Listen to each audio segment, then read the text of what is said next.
හොඳයි. එහෙනම් දරුවනේ ආයුබෝවන්. අපි දැනට මේ සාකච්ඡා කරමින් ඉන්නේ අපේ උසස් පෙළ කෘෂි විද්‍යාව විෂය නිර්දේශයේ 4 වෙනි ඒකකය. මේකට සමහරු කියනවා ශාක පෝෂණය කියලා, සමහරු කියනවා පොහොර කියලා.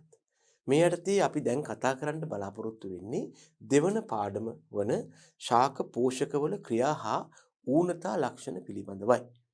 එතකොට මේකට පිවිසීමට පෙර ඔබට මෙම ඒකකයට අදාළ පළවෙනි පාඩම පිළිබඳව පොඩි අවබෝධයක් තියෙන්න ඕන. මම බොහොම කෙටි වෙලාවකින් මේ පළවෙනි පාඩම පොඩ්ඩක් මතක් කරලා දෙන්නම්. මේක තේරුම් ගන්නට ඒව අවශ්‍ය වෙන නිසා අපි දැනගන්න ඕන දෙයක් තියෙනවා ළමයි. ශාකවලට අත්‍යවශ්‍ය වෙන මේ පෝෂක කියන જાතිය નિયમિત ප්‍රමාණ වලින් ලැබෙනවාට කියනවා ශාක පෝෂණය කියලා. plant nutrition හෙවත් ශාක පෝෂණය කියලයි මේකට කියන්නේ. මේ ශාකවල පෝෂණය සඳහා ශාක ලබා ගන්න මේ මූලද්‍රව්‍ය හෙවත් ද්‍රව්‍ය වලට අපි කියනවා ශාක පෝෂක කියලා. ශාක පෝෂක වශයෙන් වැදගත් වෙන්නේ මූලද්‍රව්‍ය. එතකොට මේ ශාක පෝෂක වශයෙන් වැදගත් වන මූලද්‍රව්‍ය අපි ප්‍රධාන ආකාර දෙකකට බෙදනවා. එක කට්ටියකට කියනවා අත්‍යවශ්‍ය පෝෂක හෙවත් අත්‍යවශ්‍ය මූලද්‍රව්‍ය කියලා.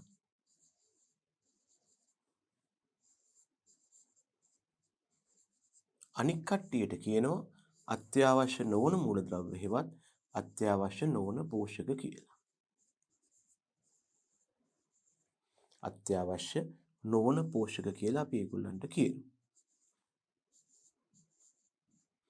එතකොට ආවර්තා වගුවේ මූලද්‍රව්‍ය 100කට අධික සංඛ්‍යාවක් තිබුණට මේකෙන් අත්‍යවශ්‍ය මූලද්‍රව්‍ය හෙවත් අත්‍යවශ්‍ය පෝෂක වශයෙන් සලකන්නට යම් මූලද්‍රව්‍යයක තිබිය යුතු මූලික කොන්දේසි තුනක් සඳහන් වෙනවා.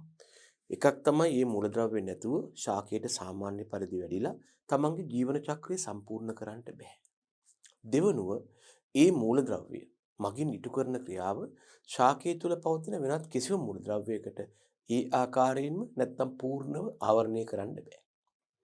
තුන්වෙනුව යම් මූලද්‍රව්‍යයක් අත්‍යවශ්‍ය මූලද්‍රව්‍යයක් නම් එයා ශාකයේ ගොඩනැගීමේ හා බිඳහෙලීමේ ක්‍රියා හෙවත් පරිවෘත්තීය ක්‍රියාවන්ට ඍජුවම දායක වෙනවා. ඉතින් ළමයිනේ මේ කොන්දේසි වලට එකඟ වෙන්න කැමති උනේ ආවර්තාවක් වේ පවතින මූලද්‍රව්‍ය 100කට අධික සංඛ්‍යාවෙන් මූලද්‍රව්‍ය 17ක් විතරයි.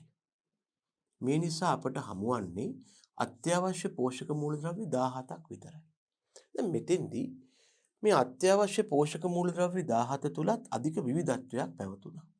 අන්න ඒ නිසා මොකද කළේ මේ අත්‍යවශ්‍ය පෝෂක මූලද්‍රව්‍ය 17 තවදුරටත් විවිධාකාර පදනම් යටතේ වර්ග කරන්න කල්පනා වුණා.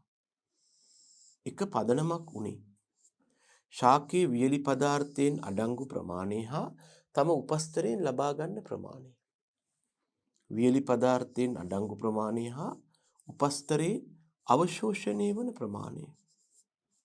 මේ මත අත්‍යවශ්‍ය පෝෂක මූලද්‍රව්‍ය ප්‍රධාන කාණ්ඩ දෙකකට බෙදිය හැකි වුණා. එක කාණ්ඩයකට අපි කියනවා ප්‍රධාන පෝෂක, මහා පෝෂක. මේවායේ ලක්ෂණය තමයි ශාකයේ වියලි පදාර්ථයෙන් 0.1කට වඩා 0.1කට වඩා වැඩි ප්‍රමාණ වලින් අඩංගු වෙනවා. ඒ වගේම තමාගේ උපස්තරයෙන් සාපේක්ෂව වැඩි ප්‍රමාණ වලින් අවශ්‍ය වෙනවා. ඒතර මෙන්න මේ මූල ධර්මයේ යටතේ අපිට හම්බ වෙනවා මහා පෝෂක 9ක්. මේදී අපිට මහා පෝෂක 9 මෙන්න මෙහෙම දක්වන්න පුළුවන්. Carbon, hydrogen, oxygen, nitrogen, phosphorus, potassium, sulphur, calcium, magnesium වශයෙන්. එහෙම නෙවෙයි. ශාකයේ උපස්තරයෙන් ලබාගන්නේ සාපේක්ෂව අඩු ප්‍රමාණවලින්. ඒ වගේම ශාකයේ වියලි පදාර්ථයේ 0.1කට වඩා අඩුවෙන් අඩංගු වෙන්නේ අපි කියනවා ශුද්ධ පෝෂක කියලා. මේවා තියෙනවා 8ක්. මෙන්න ඒ 8 යකඩ, කොපර්, සින්ක්, මැංගනස්, මොලිබ්ඩිනම්, බෝරෝන්, ක්ලෝරින් හා නිකල්. එතකොට ඔය මහා පෝෂක හා ශුද්‍ර පෝෂක කියන උරා ගන්නා ප්‍රමාණය හා වියලි පදාර්ථයෙන් අඩංගු වන ප්‍රමාණය මත වර්ග කරපු පෝෂක 17ම වෙනත් පදනමක් යටතේ අපට වර්ග කරන්න පුළුවන්. අපට ඒ යටතේ ලබා ගන්නා උපස්තරයේ මත වර්ග කරන්න පුළුවන්.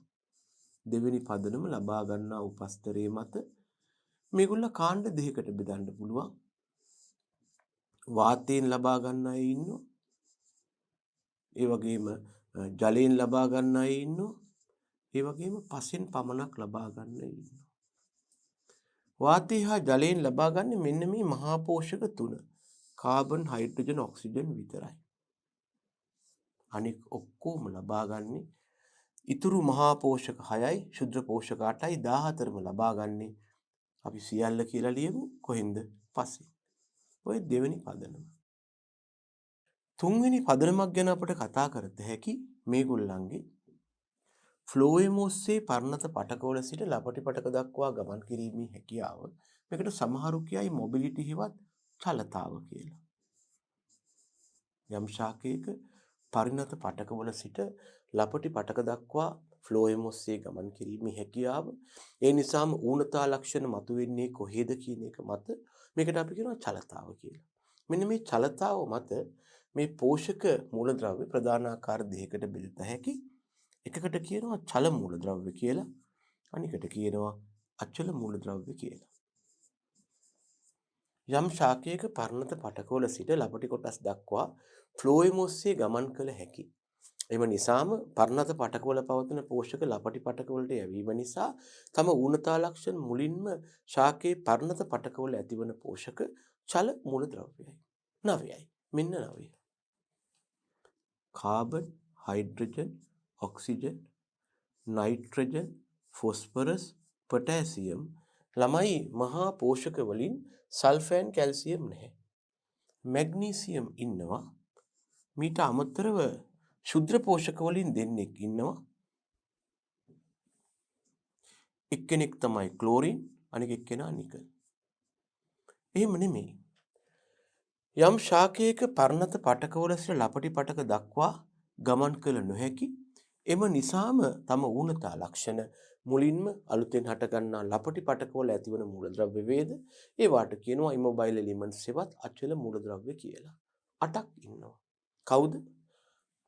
මහා පෝෂක වලින් සල්ෆර්, කැල්සියම්. මීට අමතරව ශුද්‍ර පෝෂක වලින් ඉන්නවා යකඩ, කොපර්, සින්ක්, මැංගනස්, මොලිබ්ඩෙනම් සහ බෝරෝන්. ඉතින් අපි මේ කලේ ඔය අත්‍යවශ්‍ය මහා පෝෂක වර්ග කළා. අත්‍යවශ්‍ය ශුද්‍ර පෝෂක වශයෙන් වර්ග කළා. කොහොම හරි මේ අත්‍යවශ්‍ය පෝෂක 17 අපිට මේ විදිහට වර්ග කරන්න පුළුවන්. ඊට අමතරව අපිට හම්බ වෙනවා අත්‍යවශ්‍ය නොවන පෝෂක මූලද්‍රව්‍ය. මේවා සෑම ශාකයකටම එක හා සමානව අත්‍යවශ්‍ය වන්නේ නැහැ. නමුත් මේවා යටතේ සමහර ශාකවල වර්ධනය, ප්‍රජනනය හා සෞඛ්‍ය ආරක්ෂිත පැවැත්ම වැඩි දියුණු වන බව හොයාගෙන තියෙනවා.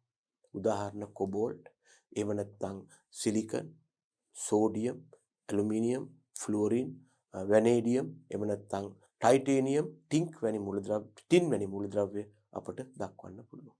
ඉතින් අපි පළවෙනි පාඩම යටතේ ආවරණය කළ යුත්තේ දරුවනේ මෙන්න මේ විදිහට ශාකවලට මේ පෝෂක මූලද්‍රව්‍ය වර්ග කළ දැක්විය හැකි ආකාරයයි. ඒතර ඔන්න ඔය මූලික මතක් කිරීම මම කළේ ඔය මූලික අවබෝධය අපට අවශ්‍ය වෙන නිසා මෙම දෙවන පාඩම අපේ නිර්දේශයේ ශාක පෝෂණය යටතේ පවතින දෙවන ඒකකය තේරුම් ගැනීමේදී අපේ දෙවන ඒකකය මොකක්ද? ශාක පෝෂකවල ක්‍රියා හා ඌනතා. යම්කිසි පෝෂකයක් මගින් ශාකය තුල මොන වගේ දෙයක්ද කරන්නේ? ඒ දේ කරන්නට අවශ්‍ය පෝෂකය નિયમિત ප්‍රමාණයෙන් නැත්නම් ශාකය තුල මොන වගේ ලක්ෂණද ඇති වෙන්නේ? මේ ගැනයි අපි මේ කතා කරලා තියෙන්නේ. එතකොට මේ සඳහා මුලින්ම අපි අවබෝධයක් ලබා ගන්නට ඕන පෝෂකවල ක්‍රියා හා ඌනතා ඇති වෙන්න නම් ඒක උරා ගන්න එපාය. ප්‍රශ්නයක් මතුවෙනවා ශාක මගින් කොහොමද පෝෂක අවශෝෂණය කරන්නේ? එහෙම නැත්නම් පසින් උරා ගන්න කියලා. දැන් මෙතන කියනවා ඒ යටතේ ශාක විසින් පසෙන් පෝෂක උරා ගන්න ආකාරය යටතේ උසස් ශාක Tamanට අවශ්‍ය පෝෂක ලබා ගන්නේ පසේ සිට මුල් හරහා. මේක තමයි ළමයි ප්‍රධානම යාන්ත්‍රණය. දැන් සමහර වෙලාවට විතරක් කාබන්, හයිඩ්‍රජන්, ඔක්සිජන් වැනි පෝෂක වායුගෝලයෙන් ලබා ගන්නවා. නැත්තම් ජලය බිඳීමෙන් ලබා ගන්නවා. දැන් උදාහරණයක් ශාක වලට පුළුවන්කමක් තියෙනවා කාබන් ඩයොක්සයිඩ් විදිහට වායුගෝලයෙන් ශාක පත්‍ර වලට උරා ගන්න. හයිඩ්‍රජන් ලබා ගන්න පුළුවන් වායුගෝලයේ පවතින අණුක හයිඩ්‍රජන් වායුව විදිහට. මීට අමතරව ජල අණු වලින් ශාක කෙලින්ම ජලය උරා ගන්නකොට ඒ මගින් ගන්න පුළුවන් ඒක වායුගෝලය හරහා කරගන්නත් පුළුවන්. තුන්වෙනුව ඔක්සිජන් ශාක වලට ගන්න පුළුවන් කෙලින්ම වායුගෝලයෙන් ඔක්සිජන් උරාගෙන එහෙම නැත්නම් උරා ගන්න කාබන් ඩයොක්සයිඩ් බිඳීමෙන් ඔක්සිජන් ගන්න පුළුවන්. ඒ වගේම වායුගෝලය හරහා පෝටිකා මගින් යම් දුරකට ජල වාෂ්ප ලබා ගත්තොත් ඒ ජල වාෂ්ප වල තියෙන ජල අණු බිඳලා ඒකේ තියෙන ඔක්සිජන් ලබා ගන්න පුළුවන්. ඉතින් ළමයි දැනගන්න මේ අණු ඔය කාබන්, හයිඩ්‍රජන්, ඔක්සිජන් වැනි පෝෂක මූලද්‍රව්‍ය පමණක් ශාක වායුගෝලයේ මගින් ලබා ගන්න වාතයෙන් හෝ වායුගෝලයේ මගින් ලබා ගන්න ජල වාෂ්ප වලින් ලබා ගන්නව ඇති. හැබැයි අනෙක් සියලුම පෝෂක උරාගන්නේ පසේ. පසේ ඉඳලා ශාකේ මුල් හරහා. මේක සිද්ධ වෙන්නේ මේ විදිහට ළමයි.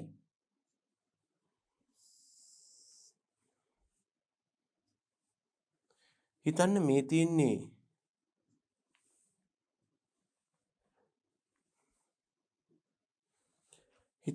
තියෙන්නේ පොළොව මට්ටම කියලා. මෙන්න තියෙනවා ඊට ඉහළින් වායුගෝලය.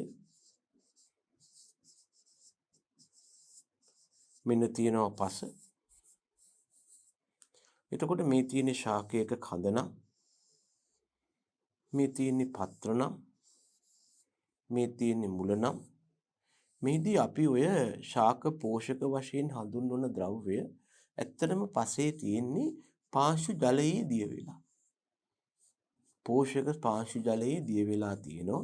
මේ නිසා දැනගන්න මේ පාංශු ජලය කියන්නේ සංශුද්ධ ද්‍රාවණයක් නෙවෙයි, සංශුද්ධ ජලය නෙවෙයි, මේක තනුක ලවණ ද්‍රාවණයක්. අනික් විදිහට කිව්ව. දැන් මෙතෙන්දි වෙලා තියෙන්නේ මොකක්ද? මේ පාංශු පෝෂක හා පාංශු ජලය එකතු වීමෙන් සෑදෙන ද්‍රාවණය ශාක විසින් උරා ගන්නවා. උරාගන්නේ තනිකරම ජලය නෙවෙයි, ජලයේ දිය වූ ලවණත් සමගයි උරාගන්නේ. මේ උරාගන්න හේතුව වෙලා තියෙන්නේ මේ පාංශු පෝෂක කියන අකාබනික ලවණ. මේවා මූලද්‍රව්‍ය වෙන්න පුළුවන්, අයන වෙන්න පුළුවන්. මේ සාන්ද්‍රණය ශාක මුලට වඩා පසේ වැඩි. එතකොට මොකද වෙන්නේ? සාන්ද්‍රණ අනුක්‍රමණයක් ගොඩනැගෙනවා. පසේ පෝෂක අයන සාන්ද්‍රණය වැඩි, ශාකයේ තුල පෝෂක අයන සාන්ද්‍රණය අඩුයි. දැන් මොකද වෙන්නේ? මේ පෝෂක සාන්ද්‍රණ අනුක්‍රමණයට උත්තරයක් විදිහට පසේ තියෙන පෝෂක අයන ශාක වලට උරා ගන්නවා. මේදී ඇත්තටම අපි ගත්තොත් ශාක මුලක් ඔස්සේ ඇති වෙනවා කිසියම් ආකාරයකට සාන්ද්‍රණ අනුක්‍රමණයක්. මම නිකමට ගත්තොත් එහෙම අපි ශාක මුලක තියනවා දැක්කොත් අපි ගත්තොත් එහෙම මේ වගේ මූලකේශ සෛලයක්. ඊළඟට තියෙන්න පුළුවන් මේ වගේ අපි චර්ම හෝ චර්ම සෛල, ඊළඟට බාහික සෛල, ඊළඟට අන්තස්චර්ම සෛල. මේකේ තියෙන්නේ අර කැස්පාරියන් පටි කියලා තියෙනවා. ඊළඟට පරිචක්‍ර සෛල. ඊළඟට තමයි අපි දන්න ශෛලම නාලයේ තියෙන්නේ. මූලක හරස්කඩ ඔය වගේනේ. මෙතන තියෙනවා මූලකේශ, ඊළඟට අපි චර්මය, බාහිකය, අන්තස්චර්මය. අපි නම් කළොත් එහෙම මූලකේශ මේක එක සෛලික ව්‍යුහය. ඊළඟට අපි චර්මය මුලක් නිසා එච්චරම පැහැදිලි නැතුව ඇති උච්චර්මය. ඊළඟට බාහික සෛල තියෙනවා.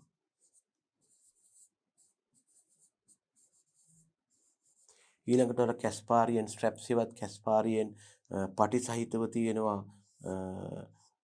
අන්තස්චර්මය. එන්ඩෝඩර්මිස් කියලා කියනවා. ඊළඟට පෙරිසයිකල් එක හේවත් පරිචක්‍රය තියෙනවා.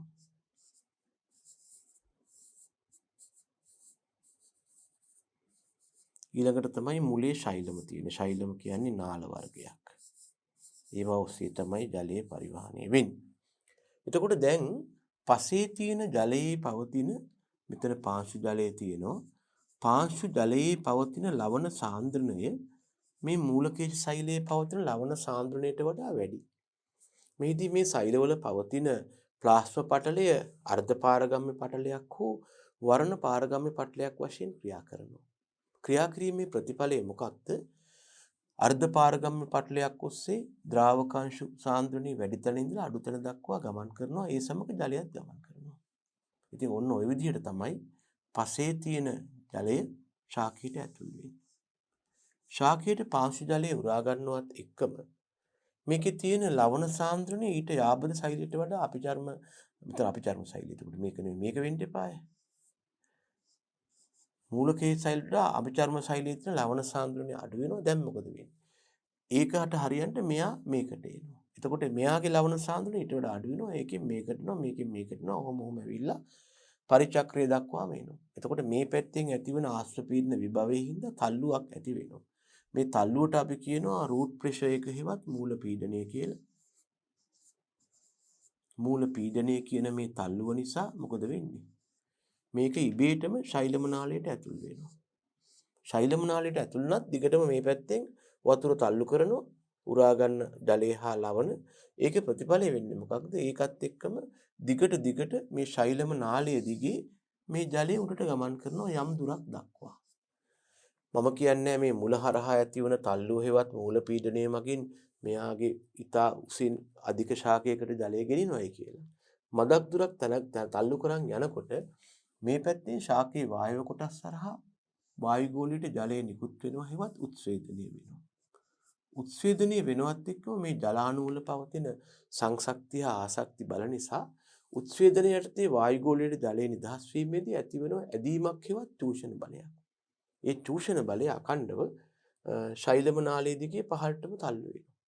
ඒ මගින් ගුරුත්වයට එරෙහිව උඩට ජලය අදින බලයක් ඇති වෙනවා. මේකට අපි කියනවා ට්‍රාන්ස්පිරේෂන් පුල් එක හෙවත් උත්සේදන චූෂණය කියලා. ඉතින් මේ ඔස්සේ තමයි ශාකවල ජලය ගමන් කරන්නේ. මේ ගමන් කරන ජලයත් එක්ක තමයි පෝෂක ගමන් කරන්නේ. පෝෂක මේ විදිහට ගමන් කරන අතරතුර සාන්ද්‍රණය අනුව මදි තැන් වලට ශාකය බෙදාගෙන යනවා. ඔක තමයි සරල ක්‍රියාවලිය. ඉතින් මේ මගින් ශාකයේ තුල ප්‍රධාන පෝෂක උරා ගැනීමේ මේ යාන්ත්‍රණයට නැත්තම් මේ ක්‍රියාවලියට හා ශාකයේ තුල පෝෂක හා ජලය පරිවහණය වන මේ ක්‍රියාවලියට ශක්තිය හෙවත් ATP වැයවීමක් නැහැ. මේක ශක්තිය හෝ ATP වැයවීමකින් තොරව සිදුවන අක්‍රීය ක්‍රියාවලියක්. ඒ නිසා මේ විදිහට පසේ තියෙන පෝෂක හා ජලය ATP හෙවත් ශක්තිය වැයවීමකින් තොරව ශාකයේ තුලට ඇතුල් වීමට අපට කියන්න පුළුවන් නැත්නම් ශාකයේ මගින් උරා ගැනීමට කියන්න පුළුවන් අක්‍රීය අවශෝෂණය කියලා. ඊළඟට මේ උරාගත් ජලයත් ශාකයේ තුල හුදෙක්ම ආශ්‍ර පීඩන අනුක්‍රමණයක් ඔස්සේ ඉහළ ගමන් කිරීමට කියන්න පුළුවන් අක්‍රීය පරිවහණය කියලා. මේ ක්‍රියාවන් දෙකම ATP හෙවත් ශක්තිය වැයවීමකින් තොරව තමයි සිද්ධ වෙන්නේ. මේක අක්‍රීය අවශෝෂණය පසෙන් ජලය උරා ගන්නවා. මේක උරාගත් ජලය ශාකයේ තුල පරිවහණය වෙනවා. මේ ක්‍රියාවන් දෙකටම ශක්තිය වැයවීමක් හෙවත් ATP වැයවීමක් නැහැ. ඒ නිසා මේවට අපි කියනවා අක්‍රීය ක්‍රියාවන් නැත්නම් inactive processes කියලා කියනවා. එතකොට මේ අනුව ශාක පසෙන් ජලය හා පෝෂක උරා ගැනීමටත් උරාගත් ජලය හා පෝෂක ශාක තුල පරිවහණය වීමටත් මේ යොදා ගන්න ප්‍රධානම යාන්ත්‍රණය තමයි මේ මම මතක් කළේ දල වශයෙන් මේක අක්‍රීය ක්‍රියාවලියක්. මේක තමයි ශාක තමන්ට අවශ්‍ය ජලය හා පෝෂක උරා ගැනීමට යොදා ගන්න ප්‍රධාන යාන්ත්‍රණය. හැබැයි දැනගන්න මීට අමතරව දැන් මේක තමයි මම මේ දල වශයෙන් මතක් කළේ ශාක විසින් පසෙන් පෝෂක උරා ගන්නා ප්‍රධාන යාන්ත්‍රණ දෙකක් කිව්වා. ඒකෙන් මූලිකම යාන්ත්‍රණය තමයි මම විස්තර කළේ මොකක්ද? අක්‍රීය අවශෝෂණය. මීට අමතරව අවශ්‍ය අවස්ථාවලදී ATP හෙවත් ශක්තිය වැය කරලා ශාකවලට ද්‍රව්‍ය උරා ගැනීමේ අවශෝෂණ ක්‍රමයක් තියෙනවා. ඒකට අපි කියනවා සක්‍රීය අවශෝෂණය කියලා. එහෙනම් ශාක තමාට අවශ්‍ය කරන පෝෂක තම උපස්තරයේ වන පසෙන් ලබා ගන්න ප්‍රධාන යාන්ත්‍රණයන් දෙකක් භාවිතා කරනවා. එකක් අක්‍රීය අවශෝෂණය, අනික සක්‍රීය අවශෝෂණය. හරිද? අපි ඉදිරියේදී මෙන්න මේ ප්‍රතික්‍රියාවන් නැත්තම් මේ processes දෙක ගැන තමයි ඉස්සෙල්ලම කතා කරන්නට යන්නේ. බලන්න ඉස්සෙල්ලම කතා කරනවා අක්‍රීය අවශෝෂණය හෙවත් inactive absorption කියලා. inactive කියලා කියන්නේ අක්‍රීයයි කියන එකයි. දැනගන්න මේකේ මූලික ලක්ෂණය මොකක්ද? මෙතන දක්වලා තියෙනවා. ATP හෙවත් ශක්තිය වැයවීමක් වෙන්නේ නැහැ. අපි අක්‍රීය කියලා කියන්නේ ඒකයි. ATP හෙවත් ශක්තිය වැය කිරීමකින් තොරව සිදුවන පෝෂක උරා ගන්න එක. දැනගන්න අනික තමයි ශාක තමාට අවශ්‍ය පෝෂක උරා ගන්නා ප්‍රධානම යාන්ත්‍රණය වෙන්නේ මේක. දැනගන්න මේ අක්‍රීය අවශෝෂණය ශාක විසින් ජලය උරා ගන්නකොට අපි සරල ආශෘතිය වශයෙන් හඳුන්වනවා. ජලය උරා ගන්න වෙලාවට මේ අක්‍රීය අවශෝෂණයට කියන්නේ අපි ඔස්මොසිස් හෙවත් ආශෘතිය කියලා.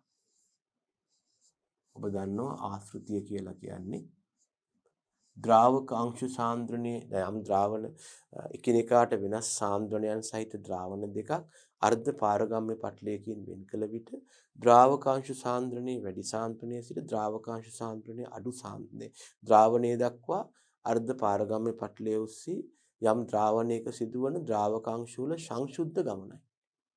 එතකොට මේක තමයි ශාකවල ජල අවශෝෂණයේදී යෙදෙන්නේ අක්‍රීය අවශෝෂණය. ඒකට අපි කියනවා ආශෘතිය කියලා.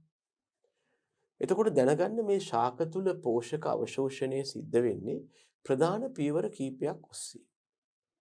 එකෙන් පළවෙනි පියවර තමයි මේ පාංශු ද්‍රාවණයේ දිය වෙලා තියෙන khනිජ අයන මූලකේශ මගින් අල්ල ගන්නවා.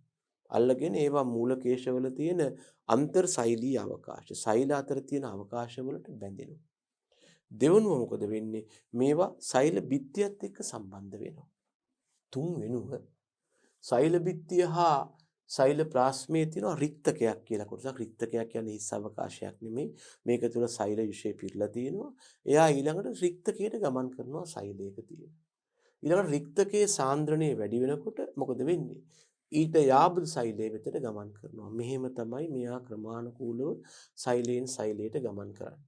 හොඳට මතක තියාගන්න ඒ අනුව මේ අක්‍රීය අවශෝෂණය සිද්ධ වන්නේ සාන්ද්‍රණ අනුක්‍රමණයක් ඔස්සේ විතරයි. ඒ කියන්නේ සාන්ද්‍රණයේ වැඩි තැන ඉඳලා අඩු තැනට තමයි මේවා ගමන් කරන්නේ. දැනගන්න මේක මේ අක්‍රීය අවශෝෂණය ශාකයේ පරිවෘත්තීය ක්‍රියා සමග ගනුදෙනුවක් නැහැ. ඒ නිසා මේක ශ්වසනය ආදී පරිවෘත්තීය ක්‍රියා එක්ක ශක්තිය හෙවත් ATP වැය කරමින් සිදුවන ක්‍රියාවක් නෙවෙයි. අන්න ඒ හේතුව නිසා ශ්වසන නිෂේධක හෙවත් ශ්වසන විෂ වර්ග වන සයනයිඩ්, ආසනික් වැනි ද්‍රව්‍ය යෙදුවාට ශාකයට මේ අක්‍රීය අවශෝෂණය හෝ අක්‍රීය පරිවහණයට ඍජු බලපෑමක් ඇති වෙන්නේ නැහැ. ශාක විසින් ද්‍රව්‍ය උරා ගැනීමට යෙදිය හැකි දෙවන යාන්ත්‍රණයක් තියෙනවා. මේකට අපි කියනවා සක්‍රීය අවශෝෂණය හෙවත් active absorption කියලා කියනවා. මේකේ මූලික ලක්ෂණය වෙන්නේ ATP හෙවත් ශක්තිය වැය කරමින් තමයි ශාක මේක සිද්ධ කරන්නේ. දැනගන්න ශාක විසින් තම පෝෂක උරා ගන්නා ප්‍රධාන යාන්ත්‍රණයක් නෙවෙයි මේක. මේක නම් ප්‍රධාන යාන්ත්‍රණයක් නෙවෙයි. ශාක උත්සාහ කරනවා අක්‍රීය අවශෝෂණය දාලා තමන්ට අවශ්‍ය පෝෂක උරා ගන්නටයි ශාකයේ තුල ගමන් කරවන්නටයි. කිසියම් අවස්ථාවක ශාකයට අක්‍රීය අවශෝෂණය මගින් තමා තුල පෝෂක පරිවහණය කර ගන්නට බැරි නම් විතරක් එයා මොකද්ද කරන්නේ? මේ සක්‍රීය අවශෝෂණයට ඇවිල්ලා తాවකාලිකව මේ අවස්ථාවේදී පෝෂක උරා ගන්නවා. මේක සිද්ධ වෙන්න ප්‍රෝටීන් වාහක වර්ගයක් දායක වෙනවා. එයා තමයි ඇවිල්ලා අදාළ අණු උපස්තරය තුල එහාට මෙහාට ගෙනියන්නේ. දැනගන්න නිතරම අක්‍රීය අවශෝෂණයේ සිදුවන්නේ සාන්ද්‍රණ අනුක්‍රමණයකට අනුකූලව. ඒ කියන්නේ අයන සාන්ද්‍රණයේ වැඩි තැන ඉඳලා අඩු තැනටයි. නමුත් සක්‍රීය අවශෝෂණය එහෙම නීතියක් නැහැ. අවශ්‍යතාවයක් වුණොත් සාන්ද්‍රණ අනුක්‍රමණය අඩු තැන තියෙන අයන ටිකත් වැඩි තැන දක්වා ගෙනියන්න පුළුවන්. මොකද මේක ශක්තිය වැය කරලා කරන ක්‍රියාවක් හින්දා ශාකයට කැමති විදිහට කරගන්න පුළුවන්. දැනගන්න මේ නිසා කිසියම් අවස්ථාවක මූලකේශයේ තියෙන අයන සාන්ද්‍රණයට වඩා පසේ තියෙන අයන සාන්ද්‍රණය නැත්නම් පෝෂක අයන සාන්ද්‍රණය අඩු වුණා. ශාකයකට කැමති නම් අවශ්‍ය නම් අර තියෙන ටිකත් හූරලා ගන්න පුළුවන් බාහිර ද්‍රාවණයේ ඉඳලා. ඒ වගේ හැකියාවක් තියෙනවා. මේක අනික් පැත්තට ජලය උරා ගන්නකොට ශාක යොදා ගන්නවා. විශේෂයෙන්ම ඊට අධික ලවණ සාන්ද්‍රණයක් සහිත පරිසරයක තියෙන සමහර ශාක පසේ තියෙන සීමිත මේ ජලය උරා ගන්නවා මේ යාන්ත්‍රණය මගින්. ඉතින් අනික් අතට මේක හැබැයි ශාකයේ ශ්වසනය ආදී පරිවෘත්තීය ක්‍රියාවන්ට සම්බන්ධ වෙනවා. ඒ නිසා මොකද වෙන්නේ? මම අර කලින් කිව්වා ආසනික් සයනයිඩ් වගේ පරිවෘත්තික විෂයයටදී මේ ක්‍රියාව නම් නිෂේධනය වෙනවා. අනික් අතට අක්‍රීය අවශෝෂණය වගේ නෙමෙයි මේක පියවර ගණනාවකින් සිදුවන ක්‍රියාවක් නොවන නිසා අවශ්‍ය නම් වැඩි වේගයකින් මේ ක්‍රියාව සිද්ධ කරගන්න පුළුවන්. අපිට ඕනනම් දල වශයෙන් මේ ශාක මගින් පසින් පෝෂක උරා ගන්නා මේ යාන්ත්‍රණයන් දෙක පොඩ්ඩක් මතක් කරගන්න පුළුවන් මේ විදිහට.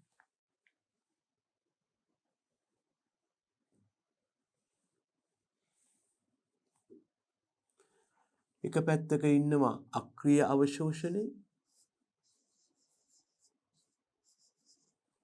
අනික් පැත්තේ ඉන්නවා සක්‍රීය අවශෝෂණය.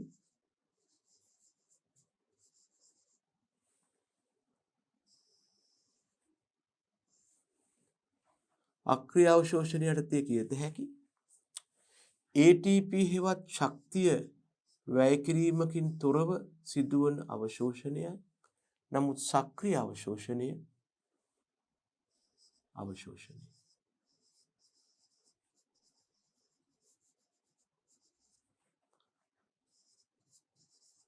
නමුත් සක්‍රීය අවශෝෂණය ATP හෙවත් ශක්තිය වැය කරමින් සිදුවන ක්‍රියාවක්. අක්‍රීය අවශෝෂණය ශාක විසින් තම පෝෂක උරා ගන්නා, ජලය උරා ගන්නා ප්‍රධාන යාන්ත්‍රණය. නමුත් සක්‍රීය අවශෝෂණය ප්‍රධාන යාන්ත්‍රණය නොවේ. ප්‍රධාන වශයෙන් මේක පාවිච්චි කරන්නේ ශාක තමාට අක්‍රීය අවශෝෂණය මගින් යම් ද්‍රව්‍යයක් උරා ගන්න බැරි වෙලාවට විතරයි. මොකද ශක්තිය වැය වෙනවට කිසිම ශාකයක් කැමති නැහැ.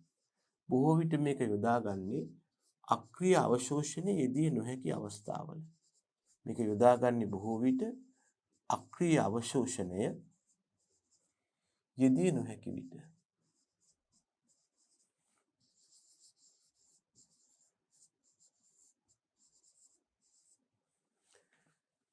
මේක නිතරම සිද්ධ වෙන්නේ සාන්ද්‍රණ අනුක්‍රමණයට අනුකූලවයි.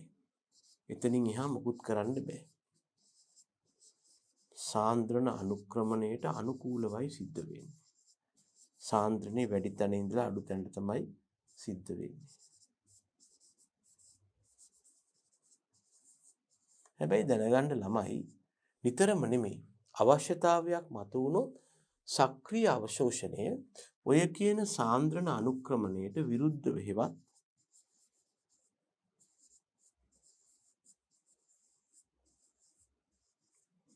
සාන්ද්‍රණ අනුක්‍රමණයට එරෙහිව ක්‍රියාත්මක කරන්න පුළුවන්.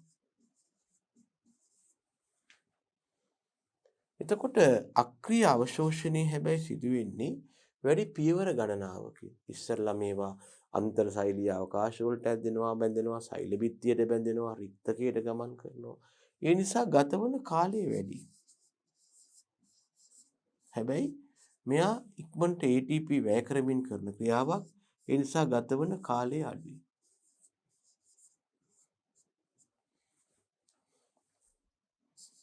ඒ වගේම අක්‍රීය අවශෝෂණය අපට ආසනික්, සයනයිඩ් වැනි පරිවෘත්තික විෂ යොදලා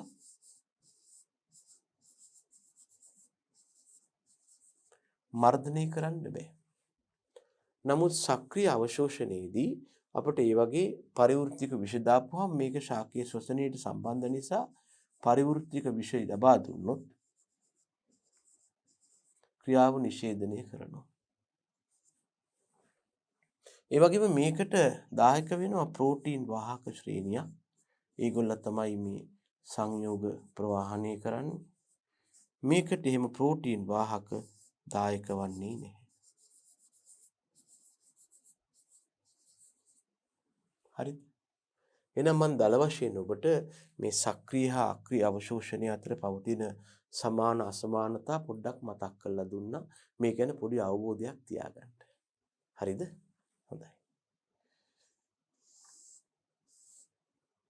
අපි එහෙනම් මේ කතා කළේ අක්‍රීය අවශෝෂණය ගැනයි, සමාවෙන්න සක්‍රීය අවශෝෂණය ගැනයි. මේක පාවිච්චි වෙන්නේ අර විදිහට අක්‍රීය අවශෝෂණය යොදා ගන්න බැරි වෙලාවට අවශ්‍ය නම් සාන්ද්‍රණ අනුක්‍රමණයට එරෙහිව පවා සිද්ධ වෙනවා. පරිවෘත්තික විෂමගින් ක්‍රියාව නිෂේධනය වෙනවා. වැඩි වේගයකින් සිද්ධ වෙනවා. ඊළඟට අපි දැනගන්න ඕන පොදුවේ ශාක පෝෂක මූලද්‍රව්‍ය මගින් නැත්නම් අත්‍යවශ්‍ය මූලද්‍රව්‍ය මගින් ශාක තුළ ඉටු කරන ක්‍රියාවන් මොනවාද කියලා. තමයි දැනගන්න මෙහිදී අත්‍යවශ්‍ය පෝෂක මූලද්‍රව්‍ය මගින් ශාක තුළ ඉටු කරන ප්‍රධාන ක්‍රියාවන් කීපයක් තියෙනවා. අපි ගත්තොත් 5ක් විතර තියෙනවා. පළවෙනි එක ප්‍රාග්ප්ලාස්මීය ක්‍රියාව. නයිට්‍රජන්, ෆොස්ෆරස්, සල්ෆර් වැනි මූලද්‍රව්‍ය, කාබන්, හයිඩ්‍රජන් මෙතන ඇත්තටම ජලය වෙන්න ඕන. ජලය ආදිය සමග එකතු වෙලා මොකද කරන්නේ? ප්‍රාග්ප්ලාස්මයේ සෑදීමට දායක වෙනවා. ප්‍රාග්ප්ලාස්මය කියන්නේ සෛලයේ පවතින තත්වයක්. දෙවෙනි එක තමයි තුලනය කිරීමේ ක්‍රියාව. පොටෑසියම්, කැල්සියම්, මැග්නීසියම් වැනි මූලද්‍රව්‍ය වලට විශේෂයෙන්ම පුළුවන් ශාකයේ තුල පවතින ලවණ හා අයන තුල්‍යතාව පවත්වා ගන්න. මම මේ කරන්ට යන්නේ පොදුවේ ශාක පෝෂක මූලද්‍රව්‍ය ශාක තුල ඉටු කරන්නේ මොන වගේ ක්‍රියාවක්ද කියන එක මතක් කරගන්නයි. මේකා එක එක මූලද්‍රව්‍යයක් වෙන වෙනම ගන්න කලින් අපි පොදුවේ දැනගන්න ඕනේ මේගොල්ලෝ ප්‍රාග්ප්ලාස්මයේ හදනවා. ශාකයේ තුල ලවණ නැත්නම් අයන තුල්‍යතාව පවත්වා ගන්නවා. ඒ වගේම මේගොල්ල රාමුව සෑදීමේ ක්‍රියාව කරනවා. අපි දන්නවා ශාක සෛලයක රාමුව වන්නේ සෛල බිත්තිය. එතකොට සෛල බිත්තිය හදන්න කාබන්, හයිඩ්‍රජන්, ඔක්සිජන් වැනි අත්‍යවශ්‍ය පෝෂක මූලද්‍රව්‍ය දායක වෙනවා. ඊළඟට සෛලයේ තියෙන ආශ්‍ර පීඩනය පවත්වා ගන්නවා. අපි දන්නවා ශාක සෛලයක් ගත්තාම ඒකේ තියෙනවා රික්තකයක්. මේ රික්තකයේ මගින් තමයි ද්‍රව්‍ය අවශෝෂණය කිරීම සිද්ධ කරන්නේ. එස්නා මේ රික්තකයට තියෙනුනේ යම් ආශ්‍ර පීඩනයක්. ඒතර මේක පවත්වා ගන්න මේ රික්තකයේ තුල දියවන ජල ද්‍රව්‍ය විවිධ අයන වර්ග මගින්. ඒ වගේම උත්ප්‍රේරණ ක්‍රියාව. මේගොල්ලන්ට පුළුවන් සමහර ශාක ප්‍රතික්‍රියාවල නැත්නම් අත්‍යවශ්‍ය පෝෂක එන්සයිම් වශයෙන් මේගොල්ලෝ ක්‍රියා කරලා සමහර ප්‍රතික්‍රියාවන් උත්ප්‍රේරණය කරනවා. දැන් ආශ්‍ර පීඩනය පාලනය කරන්න පොටෑසියම් වගේ කෙනෙක් දායක වෙනවා. ඔය අපි කතා කළේ පොදුවේ ශාක පෝෂක මගින් ශාකයේ තුල ඉටු කරන ක්‍රියාවන්. අපිට ප්‍රධාන ක්‍රියාවන් කීපයක් හම්බ වුණා මේ බලන්න. පළවෙනි එක තමයි ප්‍රාග්ප්ලාස්මයේ සෑදීමට දායක වෙනවා. දෙවනුව ලවණ තුල්‍යතාව පවත්වා ගන්න දායක වෙනවා. ශාක සෛලයේ රාමුව හදන්න වැදගත් වෙනවා. සෛලයේ ආශ්‍ර පීඩනය පවත්වා ගන්න වැදගත් වෙනවා. උත්ප්‍රේරණයට වැදගත් වෙනවා. අපි එනවා ඊළඟට ශාක වලට අත්‍යවශ්‍ය පෝෂක අවශෝෂණය වන ආකාර හා ඒ ශාක තුල ඉටු කරන ක්‍රියා. නැත්නම් ඒවා ශාකවල මොකද කරන්නේ කියලා. පළවෙනි මූලද්‍රව්‍ය තමයි කාබන්. කාබන් ආවරණය වෙලා තියෙනවා CO2 කාබන් ඩයොක්සයිඩ් විදිහටයි බයිකාබනේට් අයන විදිහටයි. එතකොට මේගොල්ලෝ අවශ්‍ය වෙනවා කාබෝහයිඩ්‍රේට් නිපදවන්න ශාකයේ පරිවෘත්තීය ක්‍රියාවන්ට දායක වෙනවා. කාබන් විතරක් නෙමෙයි හයිඩ්‍රජන් ඔක්සිජනුත් මේකට දායක වෙනවා. ඒකට අවශෝෂණය වෙන්න පුළුවන් H2O ඒවත් ජලයේ විදිහට ඒ වගේම හයිඩ්‍රජන් අයන විදිහට. ඔක්සිජන් උරා ගන්නවා ඔක්සිජන් අයන විදිහට කාබන් ඩයොක්සයිඩ් විදිහට ජලයේ විදිහට. එතකොට කාබන් හයිඩ්‍රජන් ඔක්සිජන් කියන ප්‍රධාන උපස්තර තුන මගින් සිදුවන මූලිකම ක්‍රියාව තමයි මේ තියෙන්නේ ශාක තුල කාබෝහයිඩ්‍රේට් නිපදවීමට දායක වෙනවා. ඊට අමතරව තමයි එන්සයිම්, හෝමෝන, විටමින් ආදී වශයෙන් ශාකයේ ඉටු කරන පරිවෘත්තීය ක්‍රියාවන්ට දායක වෙනවා. ඊළඟ කණ්ඩායම නයිට්‍රජන්, ෆොස්ෆරස්, පොටෑසියම්. නයිට්‍රජන් උරා ගන්නවා නයිට්‍රේට් ආකාරයට, ඒ වගේම ඇමෝනියම් ආකාරයට. මෙන්න ප්‍රධාන කාර්යය ඇමයිනෝ අම්ල, ප්‍රෝටීන්, න්‍යෂ්ටි අම්ල හා එන්සයිම් හා හරිත ප්‍රදවල අත්‍යවශ්‍ය සංඝටකයක් වෙනවා. පත්‍ර ශ්‍රේෂ්ඨඵලය හා පඳුරු දැමීම වැඩි කරන්නට මෙය අත්‍යවශ්‍යයි. කවුද? නයිට්‍රේට් හා ඇමෝනියම් වශයෙන් උරා ගන්නා නයිට්‍රේට්. ඊළඟ මූලද්‍රව්‍ය ෆොස්ෆරස්. ෆොස්ෆරස් උරා ගන්න ක්‍රමයක් තමයි H2PO4 රින එහෙම නැත්නම් HPO4 රින දෙක. මෙන්න ෆොස්ෆරස් කරන දේවල් සෛල බෙදෙන එකේවත් සෛල විභාජනය, විභාජක පටකවල වර්ධනය, සෛල බිත්ති හදන්න දායක වෙනවා. දැනගන්න ශාක සෛලයක බිත්ති හැදලා තියෙන්නේ කැල්සියම්, මැග්නීසියම්, පෙක්ටේට් මගින් කියලා. එතකොට ඒව සාදන්න දායක වෙනවා. ඊළඟට ATP හා ADP නිපදවනවා. නියුක්ලික් ප්‍රෝටීන, ෆොස්ෆොලිපිඩ හා එන්සයිම් වල සංඝටකයක් වෙනවා. සීනි ශක්ති උපස්තරයක් වශයෙන් යොදා ගන්න ක්‍රියාව හේවත් ෆොස්ෆරලීකරණයට දායක වෙනවා. ඊළඟ පුද්ගලයා පොටෑසියම් කේ ධන විදිහටයි ශාක උරාගන්නේ. මෙයා වැදගත් වෙනවා කාබෝහයිඩ්‍රේට් පරිවෘත්තියට. ශාකවල ඇති පොටෑසියම් වලින් වැඩි ප්‍රමාණයක් තියෙන සෛලවිශේෂීය වෙලා ඒ මොකටද? ආශ්‍රිත පීඩනය පවත්වා ගැනීමට. ප්‍රභා සංශ්ලේෂණයට එන්සයිම්, ඇමයිනෝ අම්ල, ප්‍රෝටීන් හා සෛල පටල සංශ්ලේෂණය කරනවා. පූටිකා විවෘත වීම හා වැසීමේ යාන්ත්‍රණය පාලනය කරනවා. ශාක සෛලවල ආශ්‍රිත පීඩනය පවත්වා ගන්න. එතකොට අපිට පේනවා මේ පොටෑසියම් විශාල මෙහෙයක් ශාක තුල ඉටු කරනවා කියලා. තව එක්කෙනෙක් තමයි කැල්සියම් 102. මේගොල්ලත් සෛල බිත්තිවල කැල්සියම් පෙක්ටේට් නිපදවනවා. දැනගන්න සෛලයක මධ්‍ය සූස්තරය මිඩල් ලැමෙල්ලා කියන්නේ.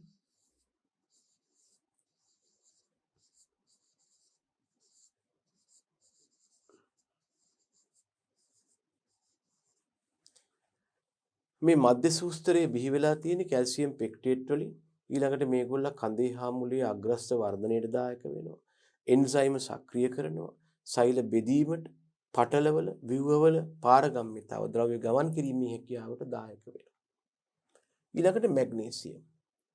මැග්නීසියම් හරිතප්‍රද නිපදවන්න දායක වෙනවා. දැනගන්න ඇත්තටම මැග්නීසියම් කියන්නේ හරිතප්‍රදවල සංඝටකයක් වෙනවා. අපි ගත්තොත් එහෙම මෙන්න මේ විදිහට යෝග තියෙන්නේ.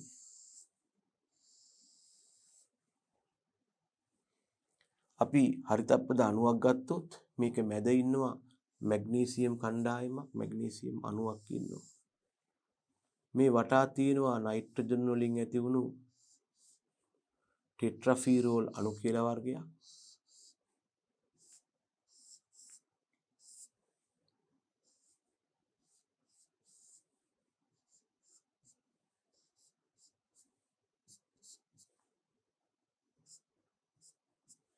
right. ඊළඟට අපි හරිතප්‍රදයක් ගත්තාම මේකට තියෙනවා හයිඩ්‍රෝකාබන් වලිගයක්. මේ තියෙන කොටසට අපි කියනවා හිස කියලා.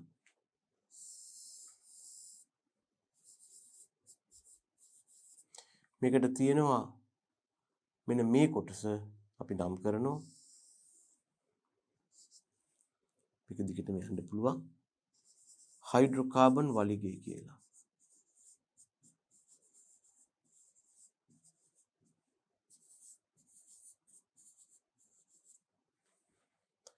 එතකොට මේ කොටසට අපි කියනවා ටෙට්‍රාෆීරෝල් හිස කියලා.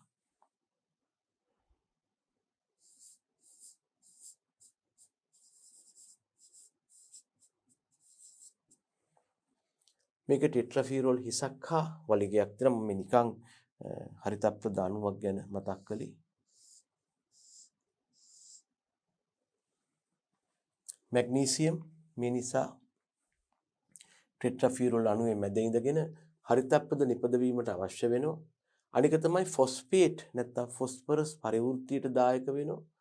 සමහර එන්සයිම් සඳහා සක්‍රියකයක්. ඒ කියන්නේ එන්සයිම් මේ නිකන් තිබ්බට ක්‍රියාත්මක වෙන්නේ එයා ඇක්ටිවේට් කරන්න, එයා සක්‍රිය කරන්න කෙනෙක් ඉන්නවා. සමහර එන්සයිම් සක්‍රිය කරන්න මෙයා දායක වෙනවා. එන්සයිම් ඇක්ටිවේටර් කියලා අපි කියනවා. ඊළඟට හම්බ වෙනවා යකඩ උරා ගන්න ආකාර දෙකක් තියෙනවා. Fe3 කියන්නේ ෆෙරික් ආකාරය.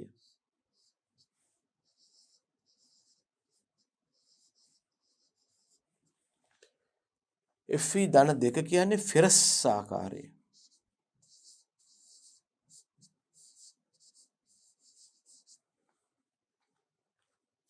එතකොට යකඩ උරා ගන්නවා ෆෙරික් විදිහටයි ෆෙරස් විදිහටයි හරිතප්‍රද සංශ්ලේෂණයට යකඩ අවශ්‍ය වෙනවා. ඒ වගේම සයිටෝක්‍රෝම් හා සමහර එන්සයිම් වලට අඩංගු වෙනවා. ඊළඟට සල්ෆේට. සල්ෆර් උරාගන්නේ සල්ෆේට විදිහටයි. මෙයා ප්‍රෝටීන එන්සයිම් හා සහ එන්සයිම් වල ක්‍රියාකාරී කාණ්ඩයක් වෙනවා. ඒ කියන්නේ එන්සයිමය ක්‍රියාත්මක වෙනකොට මේ සල්ෆේට මගින් ලොකු දායකත්වයක් ලබා දෙනවා ඒකට. ක්ලෝරීන් Cl ඍණ වශයෙන් උරාගන්න. ආශ්‍රිතය ඇනායන කටායන තුලිතතාව ඒ වගේම ප්‍රභා සංශ්ලේෂණ ක්‍රියාවලියට ආධාර වෙනවා. මේගොල්ලෝ සෛලවල ආශ්‍රිතය පවත්වා ගන්නවා. ඇනායන කැටායන තුලිතතාව පවත්වා ගන්නවා. ඒ වගේම ප්‍රභා සංශ්ලේෂණ ක්‍රියාවලියට ආධාර වෙනවා. කොපර් Cu ධන දෙක ප්‍රභා සංශ්ලේෂණ තමයි අපි කියනවා කියුපික් අයනය කියලා. ප්‍රභා සංශ්ලේෂණ ක්‍රියාවලියට අවශ්‍ය වෙනවා. එන්සයිම ක්‍රියාකාරීත්වයට ක්ලෝරොෆිල් බිඳ වැටීම එන්සයිම් වල ක්‍රියාකාරීත්වයට ශාකපත්‍ර වල ක්ලෝරොෆිල් බිඳ වැටෙන එක වළක්වන්න මෙයා වැදගත් වෙනවා. ඊළඟට සිංක් ඉසෙඩ්ඩෙන් ධන දෙක මෙයා උරා ගන්නවා සිංක් හයිඩ්‍රොක්සයිඩ් කීලේට් එකක් විදිහට. එතකොට ප්‍රභා සංශ්ලේෂණ ක්‍රියාවලියට අවශ්‍ය වෙනවා. එන්සයිම් වල සංඝටකයක් මේගොල්ල බීජ ඇති වෙන එකයි ශාක මෝරණ එකයි දිනු කරනවා සිංක් වගේ. මොලිබ්ඩිනම් රණිජ ශාක වල නයිට්‍රජන් තිර කිරීමට පරිවෘත්තියට අවශ්‍ය වෙනවා එන්සයිම් වල සංඝටකයක් බොහෝ විට මේ ලෝහ වර්ග. බෝරොන් උරා ගන්න ආකාර ගණනාවක් තියෙනවා. පටක විභේදනය වෙන්න, පරාග ප්‍රරෝහණය වෙන්න, සීනි පරිවහණය වෙන්න, ඇමයිනෝ අම්ල සංශ්ලේෂණයට දේහ තුල බෝරෝන් වල දායකත්වයක් ලබා දෙන්න පුළුවන්. ඊළඟට මැංගනස් Mn ධන දෙක මැංගනස් මගින් සමහර එන්සයිම් වල සක්‍රියකයක ක්‍රියාකාරීත්වය කරනවා. මැංගනස් යටතේ තමයි සමහර එන්සයිම් ක්‍රියාකාරී වෙන්නේ. ඊළඟට නිකල්. නිකලුත් වෙලා තියෙන්නේ සමහර එන්සයිම් වල සක්‍රියකයක් වෙනවා. ශාකය තුළ පවතින සමහර එන්සයිම් සක්‍රිය කරන්න මෙයාට පුළුවන්කමක් තියෙනවා. උදාහරණයක් යූරියේස් කියන එන්සයිම්. මේක යූරියා මත ක්‍රියාත්මක කරනවා. හැබැයි මෙයාගේ ක්‍රියාව අඩාල වෙලා තියෙනවා. හරියට මේ එන්සයිම සක්‍රිය කළේ නැත්නම් මේකට නිසි ඒ දායකත්වයක් ලැබුණේ නැත්නම්. අපි කතා කළේ මේ යටතේ ශාක පෝෂක උරා ගන්න ආකාරය හා ඒවා තුලින් ඉටුවන ක්‍රියාවන්. ඊළඟ ප්‍රශ්නයක් තියෙනවා යම් ශාකයකට මේ සඳහා අත්‍යවශ්‍ය පෝෂක નિયમિત ප්‍රමාණ වලින් නැති වුනහම මොකද වෙන්නේ? ශාකයේ පෙන්눔 කරනවා ඌනතා ලක්ෂණ. එව නැත්නම් මේවට සමහරු කියනවා nutrient deficiency symptoms කියලා. සමහරු කියනවා හාමත් ලකුණු කියලා.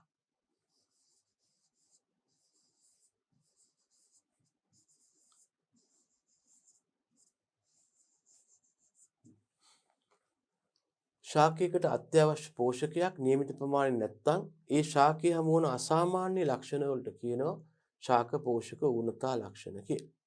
දැන් අපි කිව්වා යම් පෝෂකයක් මගින් ඉටු කරන ක්‍රියාව වෙන අයට ආවරණය කරන්න බෑ. ඒ නිසා මොකද වෙලා තියෙන්නේ? මෙබඳු ඌනතා වලින් වැළැක්වෙන්න උන් නම් ඒකට බලපාලා තියෙන පෝෂකය નિયમિત ප්‍රමාණ වලින් යෙදීමයි කළ යුත්තේ.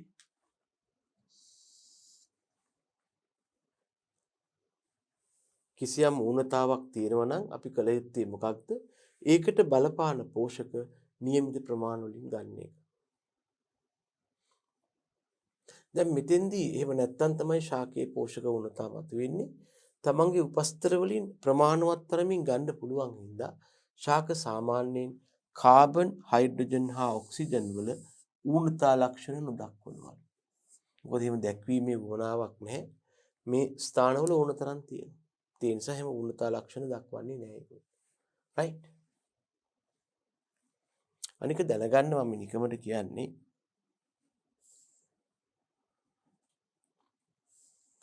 දැන් ඔය ඌනතා ලක්ෂණ දැක්වීමත් එක්තරා අවස්ථාවකින් පසු තමයි ශාකවල හමු වෙන්නේ.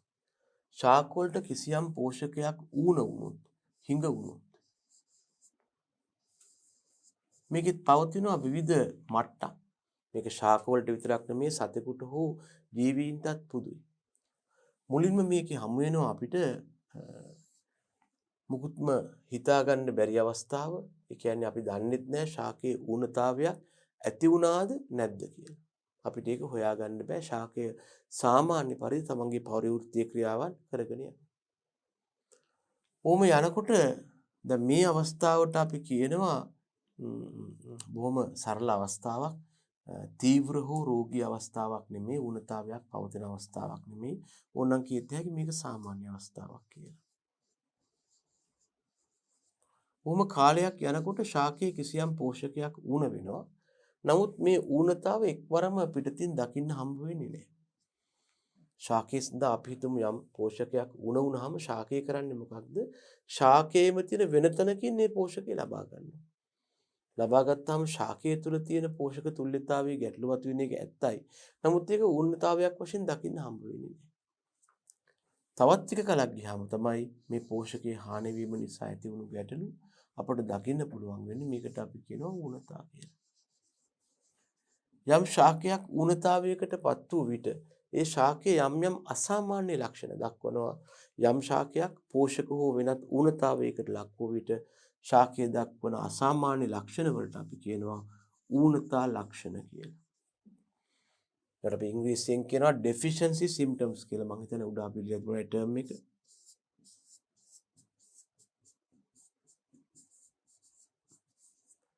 deficiency symptoms.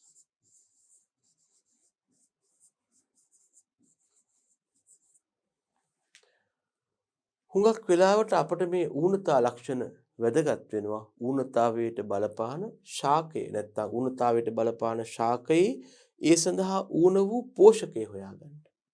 ඒකයි මේකේ තියෙන වැදගත්කම. හොඳයි. අපි දැන් මේ කතා කරමින් හිටියේ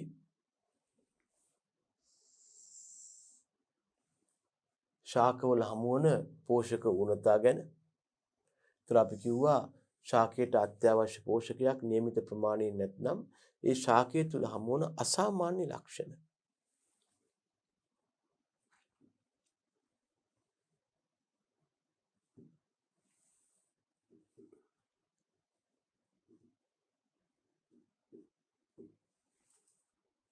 අසාමාන්‍ය ලක්ෂණ කියන්නේ මේක සාමාන්‍ය අවස්ථාවේ නැහැ.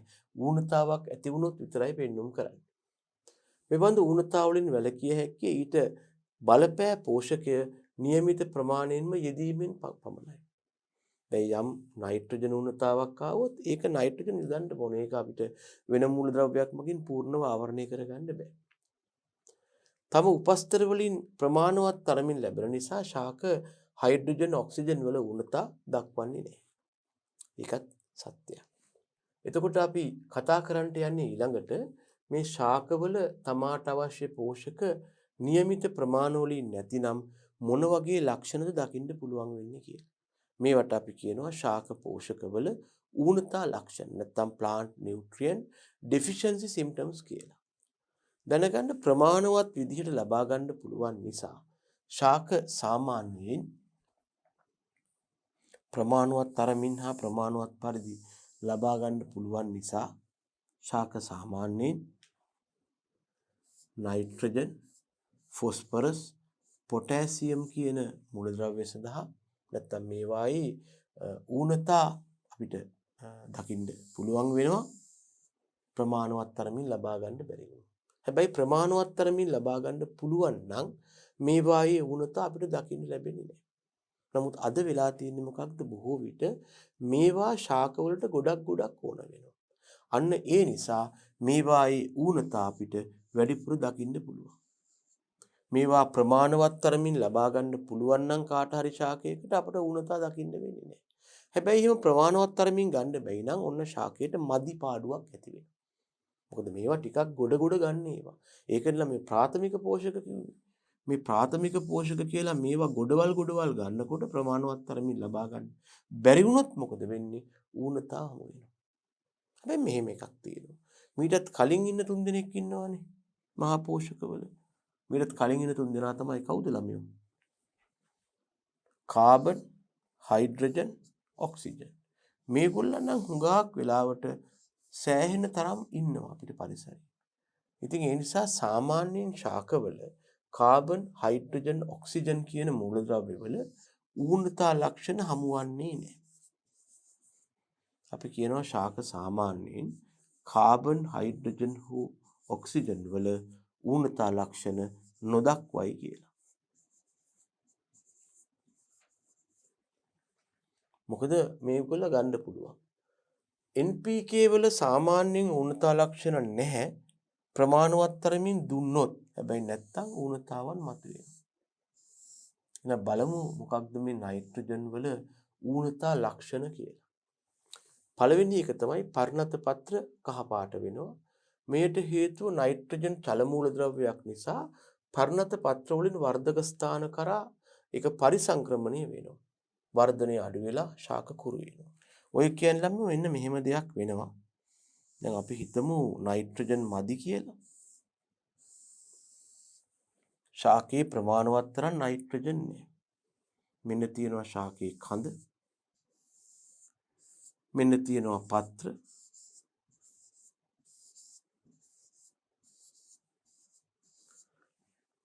දැන් ශාකයේ නයිට්‍රජන් මදි වුණාම මොකද වෙන්නේ? මුලින් ශාකයේ පසෙන් ලබා ගන්න පාංශු ජලයත් එක්ක යම් නයිට්‍රජන් ප්‍රමාණයක් ලැබෙන්නේ නැති. ලැබිලා ඒ නයිට්‍රජන් ශාකයේ පරිණත පත්‍ර වල තැන්පත් වෙලා තියෙනවා. පරිණත පත්‍ර වල නයිට්‍රජන් වලින් අවුලක් නැහැ.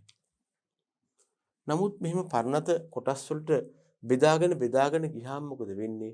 ශාකයේ ලපටි කොටස් දක්වා යැවෙන නයිට්‍රජන් ප්‍රමාණය අඩු වෙනවා. මේදී ශාකයේ ලපටි කොටස් වලට නයිට්‍රජන් හිඟයක් මතුවෙනවා.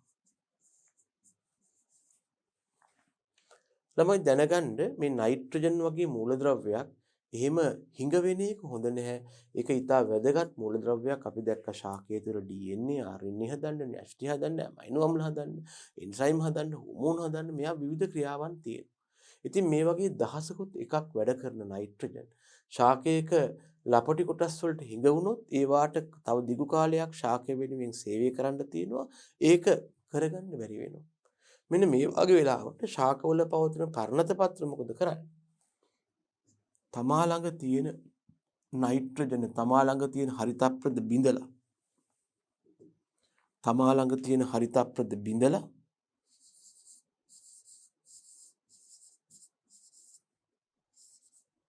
ඒකේ නිදහස් වන නයිට්‍රජන් මේ වැඩේට පාවිච්චි කරනවා. එතකොට පරිණත පත්‍රවල තියෙන හරිතප්‍රද මේ විදිහට බිඳුනහම මොකද වෙන්නේ? ඒවායේ ආවේනික කොළ පැහැයි නැති වෙනවා. මොකද නයිට්‍රජන් මගින් තමයි හරිතප්‍රද නැත්නම් ක්ලොරොෆිල් කියන වර්ණකය නිපදවන්නේ.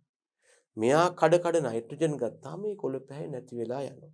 ඒක තමයි මේ ඌනතාවයට තියෙන සමහර ශාකවල පරිණත පත්‍ර නයිට්‍රජන් හිඟ ලක්ෂණයක් වන මොකද්ද? කහ පාට වීම නැත්නම් හරිතක්ෂය පෙන්වුම් කරනවා. ඒකයි ඔය කියලා තියෙන්නේ.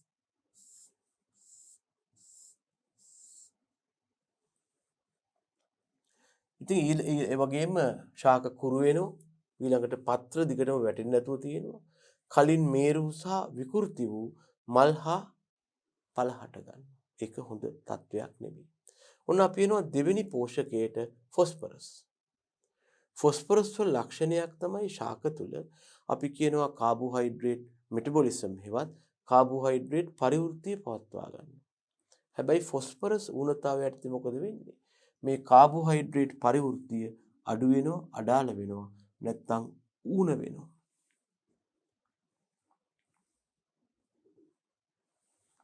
කාබෝහයිඩ්‍රේට් පරිවෘත්තිය ඌන වෙනවා.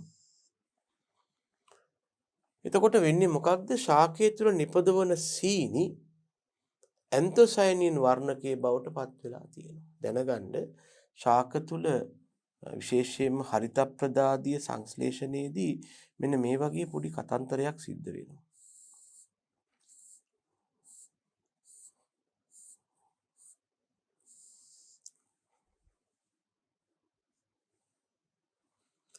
ශාක තුල හරිත ප්‍රද සංශ්ලේෂණයේදී වෙන්නේ ඉස්සෙල්ලාම ප්‍රභා සංශ්ලේෂණයේ මගින්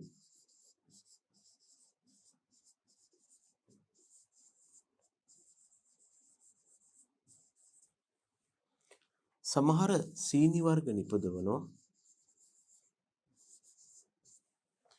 ඊළඟට මේ සීනි ගිහිල්ලා නැත්නම් මේ නිපදවන සීනි වර්ග නැත්නම් මේ නිපදවන කාබෝහයිඩ්‍රේට් වර්ග ඊළඟට පත් වෙනවා ළමයෝ ඇන්තොසයනින් කියන වර්ණකයේ බවට.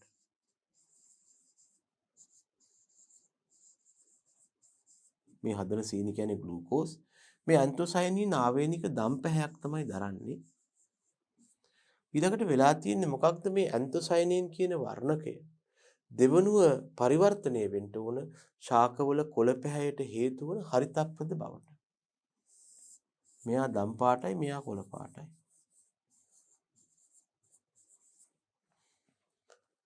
නමුත් සමහර ශාකවල ඇතිවන ගැටලුවක් තමයි මේ විදිහට ශාකය හදන ඇන්තොසයනින් නැත්නම් ප්‍රභා සංශ්ලේෂණය මගින් හදන ඇන්තොසයනින් හරිතප්‍රද බවට පත්වීමේ ප්‍රතික්‍රියාවට ෆොස්ෆරස් අවශ්‍ය වෙනවා. යම් වෙලාවක ශාකය ආශ්‍රිත පවතින ෆොස්ෆරස් ඌනතාවක් තියෙනවා නම් ෆොස්ෆරස් නැති නිසා මේ ක්‍රියාව අඩාල වෙනවා. ප්‍රතිඵලය මොකක්ද? ඇන්තොසයනින් හදනවා හැබැයි ඒවා හරිතප්‍රද බවට පත් කරගන්න බැරුව ශාකය තුල ඇන්තොසයනින් එකතු වෙලා එමගින් ආවේනික පර්පල් කලර් එකක් හෙවත් දම් පාටක් ඇති වෙනවා. ඒ ගැන තමයි මේ කියලා තියෙන්නේ.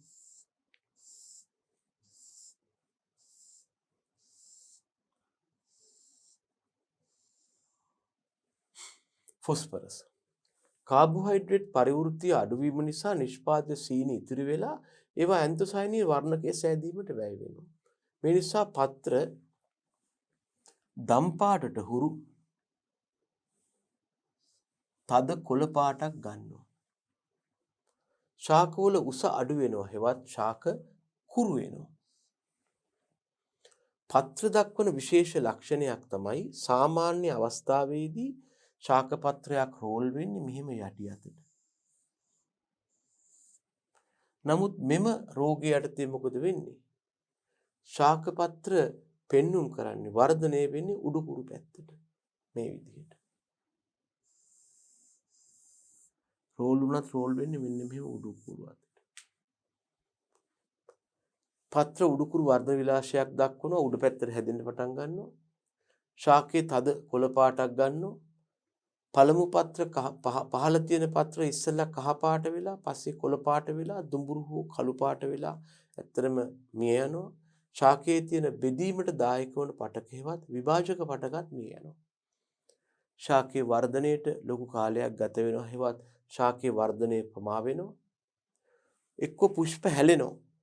එහෙම නැත්නම් නොමේරු ඵල හැලෙනවා. එහෙම නැත්නම් ඵල ඉදෙන එක ප්‍රමා වෙනවා. ඌනතා ලක්ෂණ මුලින්ම දකින්න පුළුවන් ශාකයේ තියෙන පරිණත පත්‍රවල ඇයි හේතුව. දැනගන්න මේ මූලද්‍රව්‍ය චල මූලද්‍රව්‍යයක්.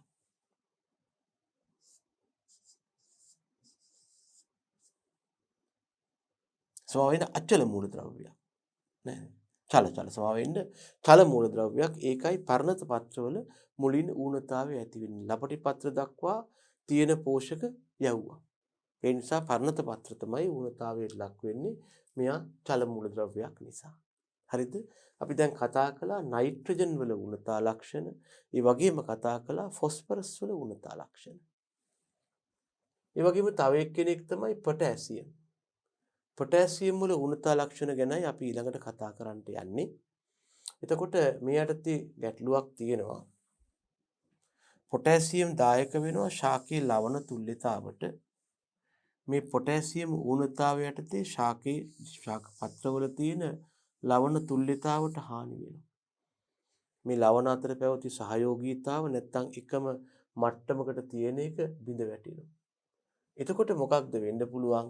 ඒ මගින් ශාකයේ විවිධාකාර විකෘති වීම ආදී දේවල් පවා ඇති වෙන්න පුළුවන්.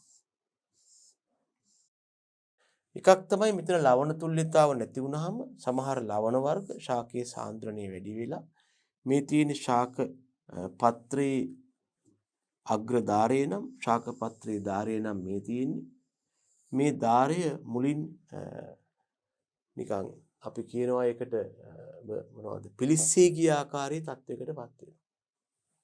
මේක හොඳ ලක්ෂණයක් වෙනවා පොටෑසියම් ඌනතාවය හඳුනා ගන්න. මේ වගේ එක පිලිස්සී ගිය ස්වභාවයක් ඉතා පැහැදිලිව දකින්න පුළුවන්. මේක මේ ශාක නැත්තම් ශාකයේ ලවණ තුල්‍යතාව බිඳ වැටීමේ ප්‍රතිඵලයක් වෙනවා. මේ වගේ තත්වයකට යන්න වෙලා තියෙන්නේ ඒකයි. ඉස්සෙල්ලම පත්‍රධාරයේ කහ පාට වෙනවා. ඊළඟට ක්‍රමයෙන් දුඹුරු පාට වෙලා අවසානයේ පිච්චිලා ගියා වාගේ වෙනවා.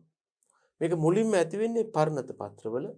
ඊට අමතරව හරිතක්ෂය දකින්න පුළුවන් කුඩා පත්‍රවල.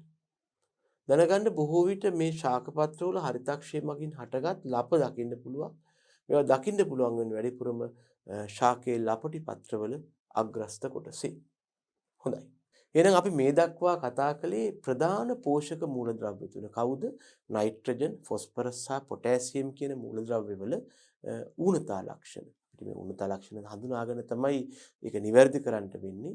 එහෙනම් අපි ඊළඟ පරිච්ඡේදයේදී කතා කරමු ඉතිරි මූලද්‍රව්‍යවල ඌනතා ලක්ෂණ මොන වගේද කියලා.